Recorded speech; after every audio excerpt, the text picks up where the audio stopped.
अमित शाह जी का जो है कार्यक्रम का आयोजन था दादरा नगर हवेली में और उनका स्वागत कलाबेन डेलकर जो सांसद है दादरा नगर हवेली के, उनके द्वारा स्वागत किया गया। शिवसेना की प्रत्याशी थी और उसके ऊपर जीती थी उद्धव बाला साहेब ठाकरे ग्रुप की शिवसेना की सांसद कलाबेन डेलकर। इस कार्यक्रम में पहुंचने से कई सारी चर्चाएं, माहौल गर्म हो गया। उसका कारण है कि अभी इलेक्शन नज़दीक है और इस प्रकार की शिवसेना की प्रत्याशी जो जीती थी उद्धव बाला साहेब ठाकरे गुट के तरफ से, और वो अमित शाह जी जो है गृह मंत्री है भारत सरकार के, उनके स्वागत में और उनके कार्यक्रम में मौजूद रही, तो बहुत सारी चर्चाएं हुई। प्रोटोकॉल हो सकता है, लेकिन इस कारण से बहुत सारी चर्चाएं, माहौल गर्म हो गया। और तस्वीर देख रहे सिर्फ जनता आवाज भारत पर।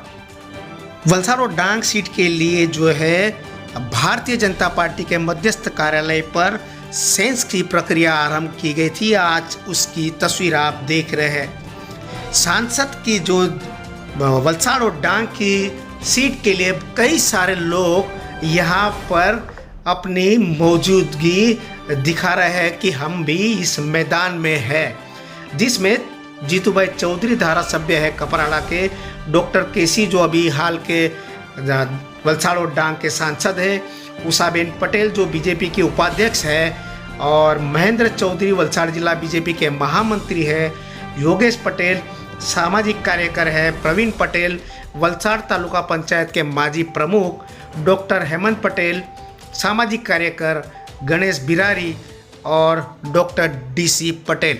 इस प्रकार कई सारे लोग जो है वलसाड डांग सीट के लिए मैदान में नजर आ रहे हैं।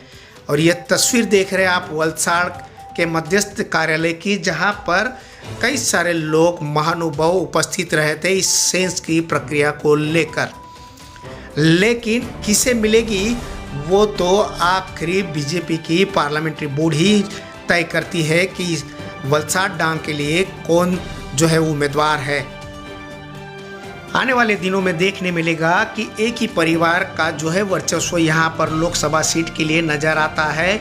डॉक्टर केसी पटेल जो है 2 बार चुनकर आए हैं, उसके पहले डीसी पटेल को टिकट दी गई थी, वो हारे थे, और इस बार उषाबेन पटेल की चर्चाएं चल रही है और डॉक्टर डीसी पटेल के लड़के की भी चर्चा चल रही है। आने वाले दिनों में देखने मिलेगा कि एक ही परिवार का इस पर वर्चस्व रहेगा या नया उम्मीदवार भारतीय जनता पार्टी हमारे सामने के लिए देती है।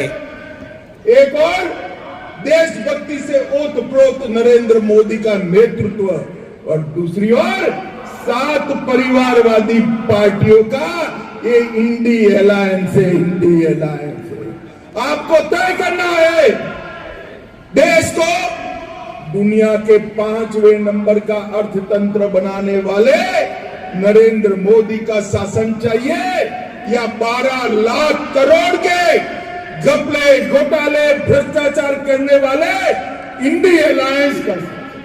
इन लोगों का मकसद क्या है? सोनिया गांधी का मकसद है राहुल गांधी को प्रधानमंत्री बनाना, लालू यादव का मकसद है अपने बेटे को मुख्यमंत्री बनाना, उद्धव जी का मकसद है अपने बेटे को मुख्यमंत्री बनाना, स्टालिन साहब का मकसद है अपने बेटे को मुख्यमंत्री बनाना, ममता जी का लक्ष्य है अपने भतीजे को मुख्यमंत्री बनाना। भाई, जो अपने बेटे, भतीजे, भतीजी, दामाद के लिए काम करते हैं, वो आपका भला कर सकते हैं क्या? हमारे सामने 2 विकल्प है।